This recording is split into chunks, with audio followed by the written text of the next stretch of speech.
Hey, what's going on, everybody? Rome Gaming here, back with another video. Today's episode, we'll be covering Season 7, the season of Witchcraft for Diablo 4.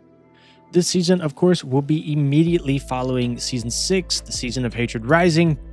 And as with every Diablo 4 season, you'll need to create a new character to fully experience the seasonal content. This season is going to include a new seasonal mechanic called Witch Powers.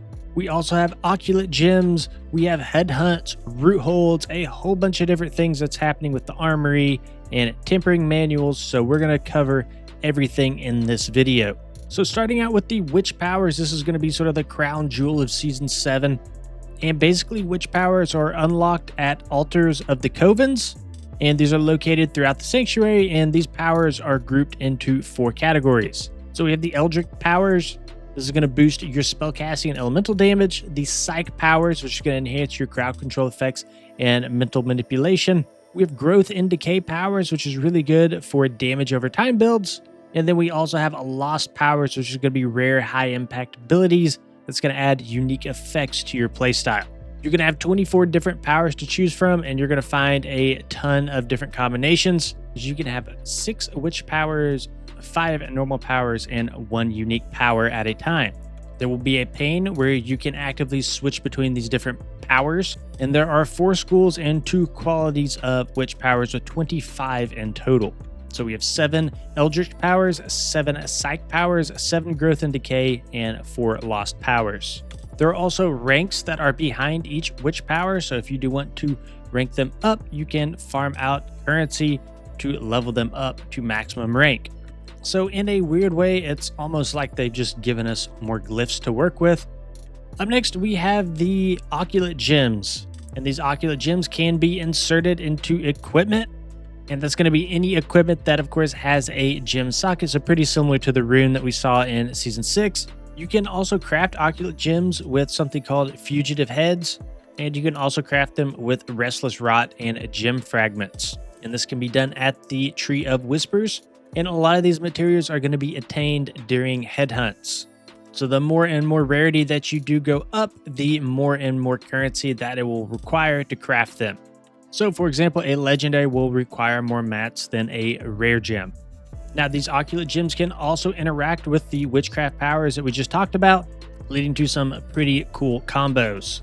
In total, there are 19 different Oculate Gems that you can acquire. Up next, we have the brand new Armory, and the Armory is really neat because this is going to allow us to swap builds in just a couple of button clicks. This is something that we've been asking for a very long time in Diablo. And one of the cool things about this is there's no gold cost associated with switching between builds. And these Armory loadouts are going to save the equipment, active and passive skills, paragon boards, your glyphs, and all nodes associated.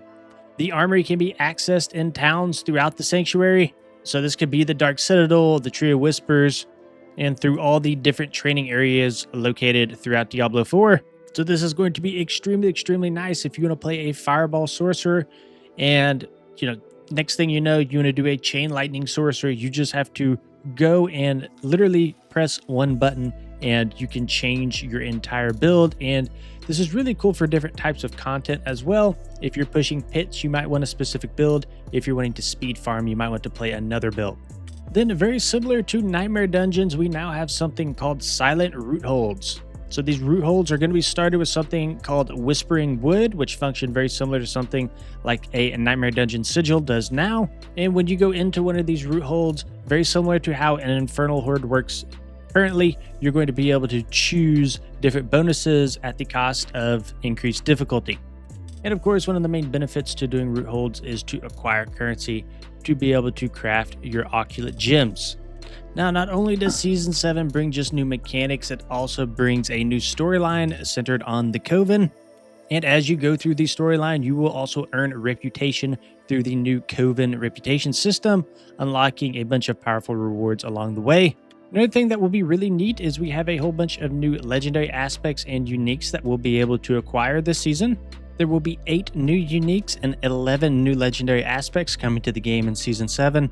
We also have some new runes being introduced into Season 7 as well, so there will be 3 new runes of ritual and 4 new runes of invocation. Alright guys, that's all we have for this video. If you enjoyed it, please consider liking and subscribing to the channel, and we'll see you on the next one.